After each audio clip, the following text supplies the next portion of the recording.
My name is Rana Barghout. I am a neuroscience major on the pre-medical track at Amherst College. 5 years ago, I was homeless. I was a homeless person. In 2001, through an immigration lottery process, my family moved from a small village in Egypt to Jersey City, New Jersey.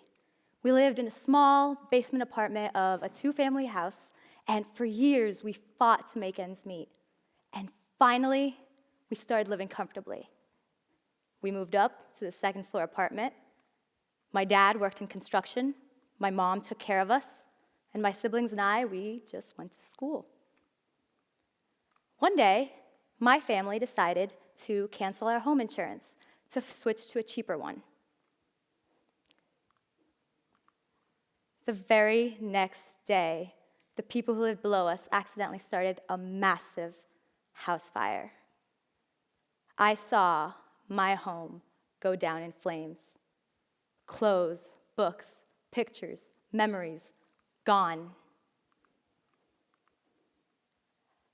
To save ourselves, we had to jump out of the window. And I have a permanent scar on my upper lip that acts as a constant reminder every time I look in the mirror of the time I lost almost everything. My parents, on the other hand, were sent to the hospital, and they had to stay there for months.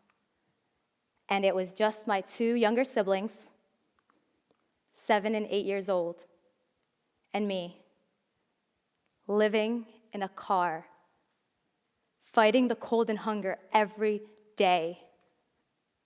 Our plan? Survive. Do whatever it will take to live. Make it through each day with just enough food and water. Pray that sickness passes. Try to ignore all the harassment. Soon, I became so desperate for money and protection that I went down a dark path.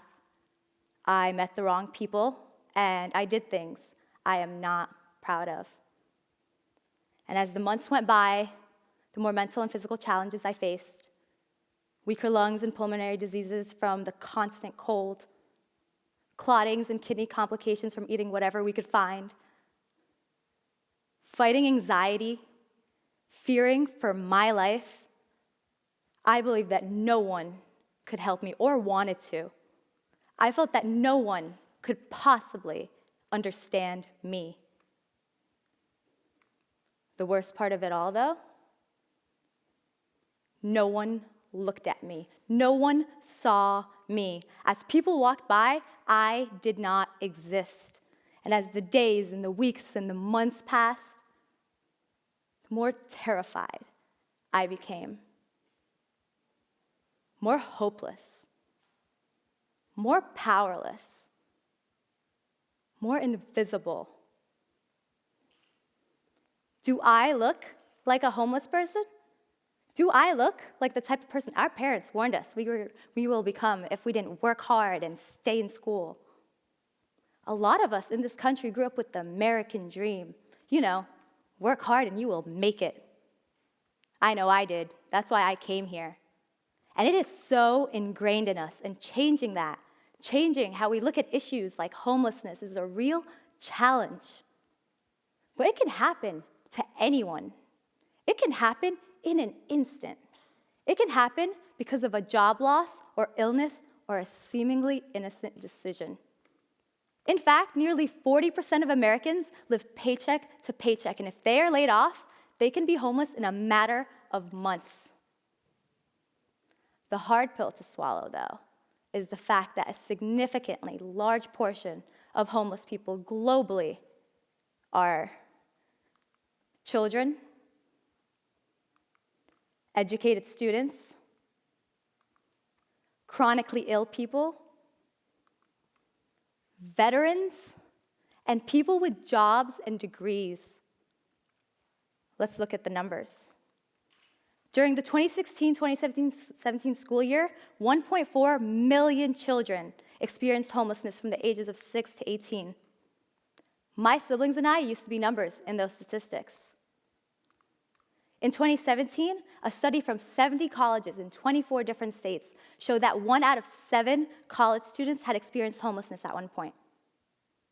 Washing up in school bathrooms like I used to, sleeping in libraries, we don't notice it. While we worry about the next party or the next exam, these students are worried about what they're going to do when it starts getting cold outside. And this is a global issue. In Britain, nearly half of the homeless people possess some type of educational qualification. 48% completed their secondary education, 16% had A-levels, 15% had university degrees, and 13% had some type of professional qualification. So why is our perception so skewed? Why, if homeless people are just educated people or chronically ill, why do a lot of us see them as panhandlers and criminals? Well, I want you to picture the lifestyle. It is a cold, rainy day. You have not eaten in 3 days. Your clothes are filthy and you are alone, scared, desperate. Who wouldn't do anything for the guarantee of 3 meals a day, fresh clothes, a toilet, a shower, warmth, and a bed to sleep on? A study from Sheffield Hallam University in England showed that 1 out of 3 homeless people had admitted to committing a minor crime such as shoplifting or an imprisonable offense for the sole purpose of receiving housing in jail. And it is a vicious cycle, and thousands of our tax dollars are being used to maintain these expensive prisons. That money could go towards subsidized housing, health support, employment, and a sense of security while decreasing poverty, crime rates, and hospital visits. Realistically, though, we will never completely end homelessness, but we can do a much better job than what we are doing now. Currently, politicians and the media make us see this as only a systemic issue that we cannot fix, and they criminalize it in an effort to hide it away. That is a problem because then we see the homeless. We see them as an aggregate instead of individual people with complex issues and unique experiences. We are becoming so desensitized every time we see a homeless person as if it is normal. We need to do something. We need to humanize this problem. What can we do? Well, we can stop being bystanders. We can stop rushing by a homeless person, completely ignoring them, and then thinking things like, oh, someone else could help, or, oh, they did that to themselves. We need a change in our perspective. We need to start helping by first seeing them as humans. A 2009 study from the Department of Psychology at Princeton University showed that we're more likely to help people we have some type of personal connection to. And even a smile or eye contact can help establish that. That is what we can do. That is the first step. But for us, it is the hardest step. But once you engage, even in those most basic ways, you are acknowledging that there is a shared humanity. You are admitting to yourself and to that person, when you look at someone eye to eye, that they exist.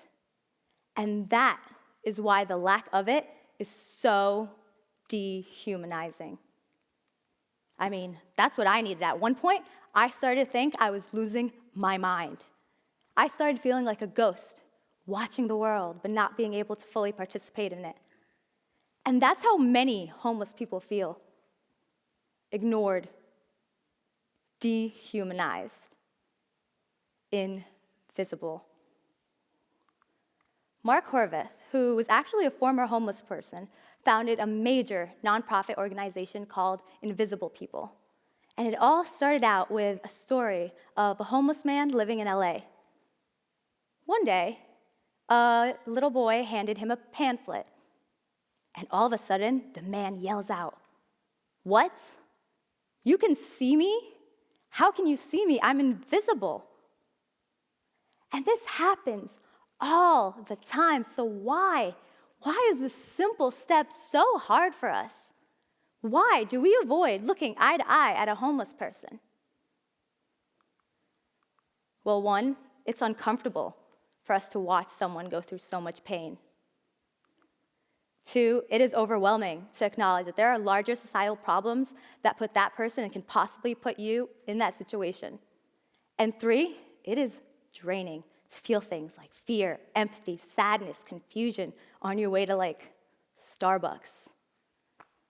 It is almost instinctual to look away, to not see your own luck at that moment. It is easier to close your eyes and shield yourself from that reality. It is easier to tell yourself you can never be that person because that person just isn't you. I mean, I never thought it would happen to me. There was no doubt in my mind. I worked hard. I went to school. I had a loving family. I was healthy. I had a home. I always believed I'm not like those people. Never will be. We just have nothing in common. But it happened.